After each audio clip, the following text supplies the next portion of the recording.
our community manager would build websites and blogs and Facebook pages and all these other things that you've got to do.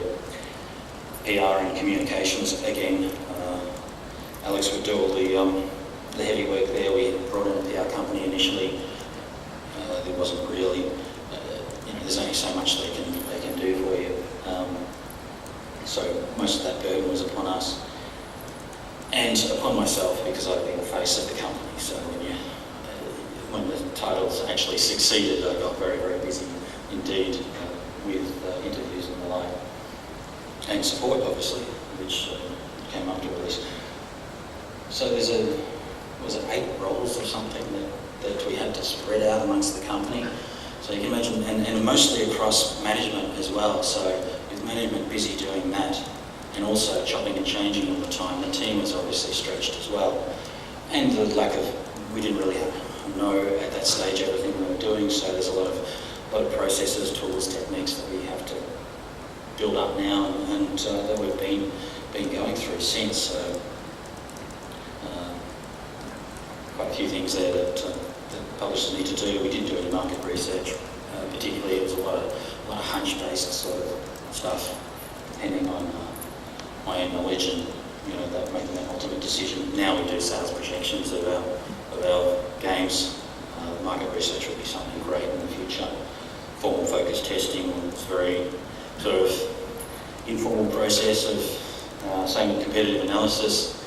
The idea of me noticing a game that's just come out and saying it's got this feature coming in the next day and saying, oh, we must have this feature, and this team sort of scrambled to respond, and then the next day there's another one. That would put a lot of stress on the studio. So building up processes that can improve that is what we're focused on at the moment, and it's a huge gap for us. And obviously, I call what we went through productive chaos, because we got there in the end and published 2 hit titles that have done wonders for our studio. So these were some of the things. You're going to publish at our size, you want to have a community manager, someone doing PR, communications, just because of the volume of communications from everywhere. When you're going out from 10 customers to potentially 1 million, particularly if you're successful, you're going to get a big influx, and you want someone managing that, not just the executives. Producers had to wear 2 hats. They didn't have to be publisher, producer, product manager. Their load increased immensely, and they're managing marketing collateral as well. And that was all thrown upon them as it came up. We didn't know exactly what was coming, though we had a good start at trying to predict that. And of course, the load on execs, myself, development director, was pretty significant, I must say, and I'm looking forward to the Christmas holidays.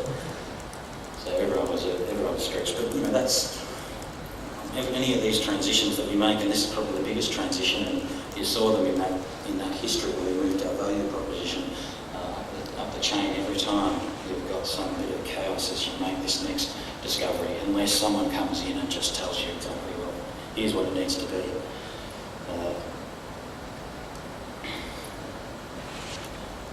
And it's been about 6 months since we published Real Racing. We have published another game in between, which is actually a light version of Real Racing. It's called Real Racing GTI, and that was its own product. But there's been a lot of work going on still on flight control and Real Racing in the aftermath. It's been doing the updates, and as I mentioned before, you do an update to a game, you've got an audience of, say, 1 million people out there who already have the game, already love what they've got, and you're going to change it on them. The sort of QA that you've got to go through, the sort of assurance, and effectively it's a republishing effort to some degree, because you're also using it to market your game. Updates are a huge cost for us, and if I could go back, I would have been more measured about them, more aware of just how long they were going to take. So we've had flight control updates. We're coming out as fast as we could put them out, and that was still over a month or 2 between updates. And it's a relatively simple game. Leadership was stretched thin after release of the game, so you don't know what everyone's going on to next. Fortunately, they're going on to updates, so it's easy. But if you don't know what they're going on to next, you're not going to have the executive bandwidth to direct things because you're going to be so tied up in PR and post-release sort of stuff.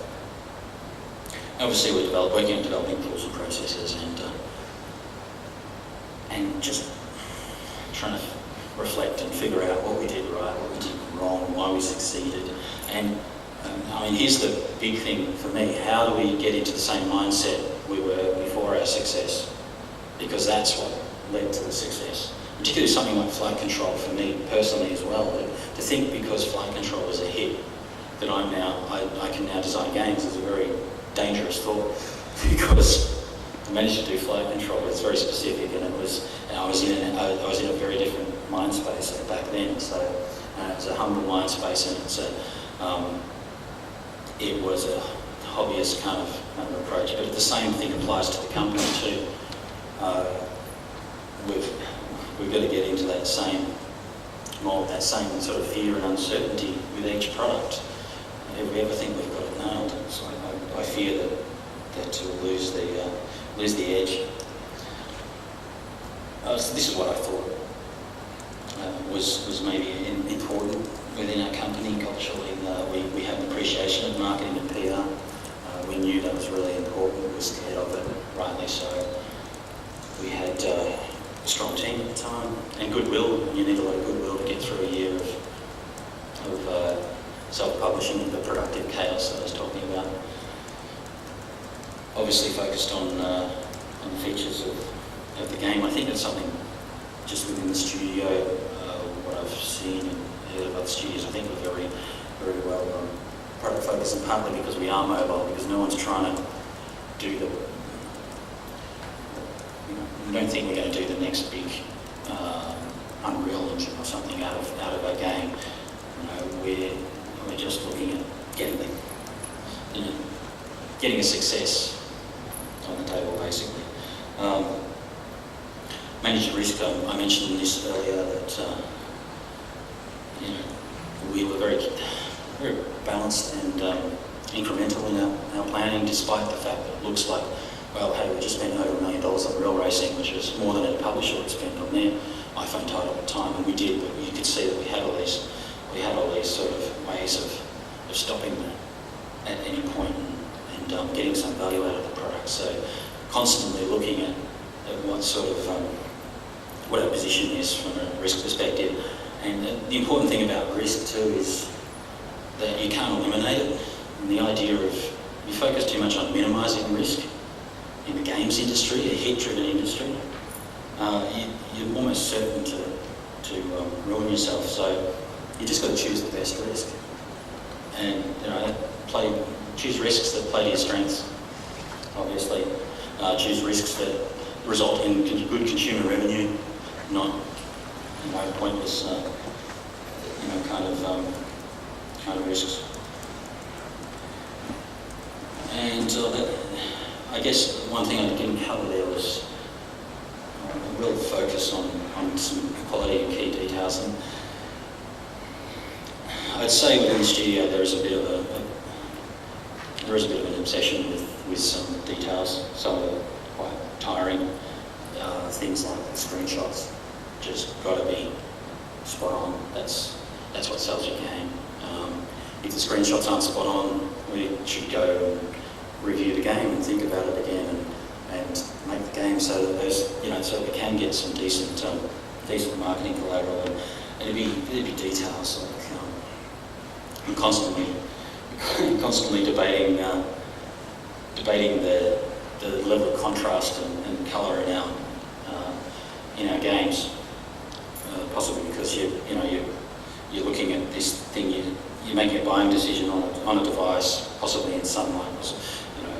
It's not a big immersive screen in dark rooms. So I want this really stretched contrast, high colour, and we're not seeing that. It's a real. It's just a lot of. I think I can get a bit annoying on that sort of stuff. I think it flows down the studio a little bit, and there are a lot of annoying changes and things going on. But I think that's important. Otherwise, I wouldn't do it. So I think I missed something there. do something extraordinary.